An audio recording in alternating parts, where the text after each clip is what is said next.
Baik, di sela kunjungannya ke Lampung Selatan, Presiden Joko Widodo menyatakan bahwa dirinya memahami pemerintah daerah memiliki keterbatasan anggaran untuk membangun jalan. Maka dari itu, Jokowi memerintahkan Kementerian PUPR membantu daerah untuk memperbaiki jalan rusak. Dan untuk membahasnya lebih dalam, kami akan berbincang dengan analis kebijakan publik Universitas Trisakti, Trubus Rahadiansyah. Selamat sore, Bang Trubus. Iya, selamat sore Mas. Ya, terima kasih sudah bergabung bersama Iya, kami dengan Herjuno di studio, Bang. iya Mas. Ya, Ya. kita tadi melihat bagaimana laporan ya, dinamika di Lampung dan yang menarik bagaimana Jokowi menyebut provinsi kadang tidak memiliki kemampuan sehingga proyek jalan rusak diambil alih Kementerian PUPR. Bagaimana Anda menanggapi ini, Bang Trubus? Iya, Aha. iya. Menurut saya sih itu kebijakan yang tidak tepat, Mas. Karena Oke. apa? Karena itu akan berdampak luas nanti. Jadi ada akibat yang akan ditimbulkan, di mana kemudian nanti daerah-daerah lain akan mengikuti cara seperti itu, di mana nanti tidak ada prioritas dalam pembangunannya untuk pembangunan infrastruktur jalan. Itu jadi masalah. Yang kedua, selama ini itu daerah itu lebih mengutamakan dalam APBD-nya itu untuk ini belanja gaji pegawai. Nah kalau kita lihat Pemprov Lampung misalnya itu 45% hampir itu hanya untuk gaji pegawai, Mas, dan untuk pembangunan infrastruktur itu cuma 24%. Jadi dalam hal ini tentu kemudian harus dipertimbangkan kalau kemudian dengan alasan tidak mampu nanti semuanya ditanggung oleh pemerintah pusat, sehingga nanti akan merusak ini kan citra dari daerah itu sendiri maupun dari pemerintah sendiri yang seolah kemudian semuanya diserahkan pada pemerintah pusat. Menurut saya itu, Mas. Jadi kalau pemakluman tadi bahwa banyak provinsi atau banyak daerah yang sebenarnya tidak bisa memanfaatkan anggarannya untuk infrastruktur, apakah ini tafsir yang salah dari point of view Anda? Iya, menurut saya itu tafsir yang salah. Karena kan kemudian nanti daerah tidak ada upaya untuk membuat satu perencanaan dalam pembangunan, terutama perencanaan anggaran, ya kan, untuk pembangunan infrastruktur. Dan itu kan menjadi presiden buruk, di mana kemudian daerah-daerah yang lain pun akan ikut yang sama. Mungkin nanti daerah yang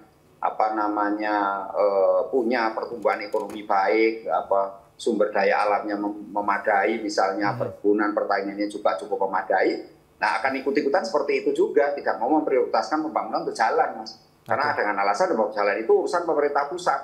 Padahal jalan itu kan ada 3 jenis, ada jalan yang namanya nasional, itu tanggung jawab pemerintah pusat, ada jalan provinsi, itu tanggung jawab provinsi sesuai kewenangannya, kemudian ada tanggung jawab jalan kabupaten, kota yang menjadi tanggung jawab kabupaten kota, tapi ada juga jalan desa yang menjadi tanggung jawab desa. Jadi sesuai kewenangan penyelenggaraan itu juga jalan seperti itu, Mas. Dia kalau misalnya ada yang mengambil alih semuanya di tangan pemerintah pusat secara sentralistik itu seperti itu akan berdampak menimbulkan satu cara pandang paradigma yang berubah bahwa pembangunan jalan menjadi tanggung jawab pemerintah pusat. Itu masalahnya di situ. Oke, tapi kalau bicara mampu sebenarnya Bang Trubus, apakah memang semua provinsi di tanah air sebenarnya mampu untuk membangun jalannya sendiri dengan anggarannya sendiri tanpa harus bergantung sama tadi dengan sentralistik yang Anda sebutkan tadi sebenarnya? Iya, kalau tidak semua daerah ini kan menjadi pertimbangan di mana kan bahwa ada daerah-daerah itu yang dimekarkan sebenarnya ya ada pemekaran yang sebenarnya tidak punya potensi ini tinggi ya, dan sehingga menjadi beban pemerintah pusat. Nah, ketika dia membangun jalan, mereka tidak punya kemampuan sama sekali, dan biasanya orang membangun jalan itu, Mas, ada 2 hal. Pertama, kepala daerah itu melihat ada urgensinya sehingga mereka dibangun. Jadi kepala daerah biasanya berkaitan dengan DPRD-nya, parlemennya. Itu biasanya mendorong untuk dibangun karena DPRD ini dewannya ini kan biasanya dari punya konstituen di daerah itu, Mas. Jadi biasanya mereka ini. Yang kedua, itu ada pertimbangan bahwa daerah itu tak menarik, tidak ada hal yang bisa diunggulkan, sehingga apa pertaniannya, apa perkebunannya atau wisata kah itu yang bisa ditonjolkan sehingga tidak perlu dibangun jalan yang terlalu bagus gitu loh, Mas. Jadi ini yang menurut saya memang harus dilihat secara konkret di lapangan begitu, Mas. Kalau bicara Lampung, Bang Trubus, apakah Lampung ini sebenarnya mampu?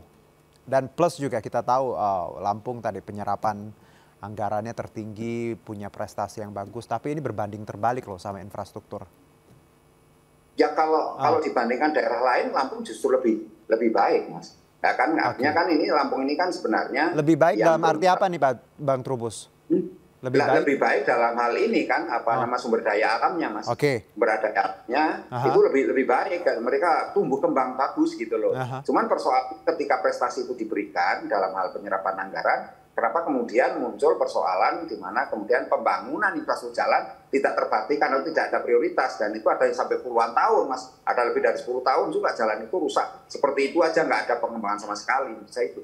Oke, jadi sebenarnya tadi tidak ada prioritas itu juga jadi masalah ya, Pak Trubus. Ketika kita melihat ada satu celah di sini, ada sesuatu kekurangan, harusnya Pemda setempat tahu bahwa ini yang harus diprioritaskan, seperti itu Pak Trubus. Iya.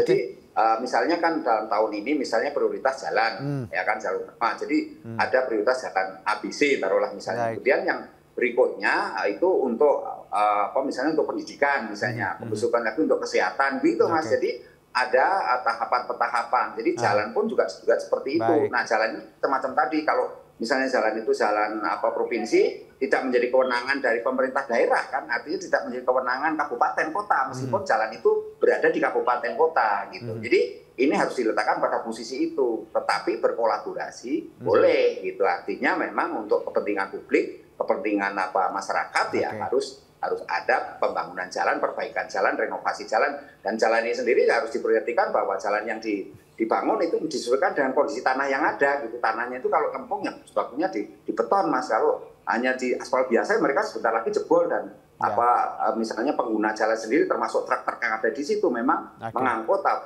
sumber daya alam yang besar, ya otomatis merusak jalan kalau misalnya konstruksi jalannya tidak bagus, Mas. Jadi kalau dari bahasan kita tadi dari awal, Bang Trubus, bahwa ini letaknya pada bagaimana seorang leader ya, atau tadi pemimpin tadi tahu prioritas, tahu apa yang harus dilakukan. Kalau kita lihat 10 tahun tanpa perbaikan itu jadi pertanyaan kita ya, Bang Trubus, bagaimana sebenarnya seorang pemimpin melihat ada satu hal yang harusnya diperbaiki tapi dibiarkan 10 tahun gitu, agak-agak ironis. Oke, baik, sebenarnya cukup simpel tapi ya tadi ya, Bang Trubus, tidak semua orang bisa memahami ini sebenarnya. Baik. Iya, karena itu butuh ini, Mas, belum ada political will dari para pemimpin sendiri. Political will dan political action. Itu yang jadi problemnya di situ, Mas. Gitu. Baik, Bang Trubus, terima kasih atas waktunya. Semoga ini kita tidak membenci siapapun, kita ingin perbaikan ya, Bang Trubus ya. Dan semoga kebijakan-kebijakan yang diambil pemerintah pusat juga tepat. Jangan salah ambil keputusan karena takut tadi tumpang tindih ya, Bang Trubus ya. Terima kasih Bang Trubus atas waktunya. Selamat beraktivitas kembali. Ya, semangat.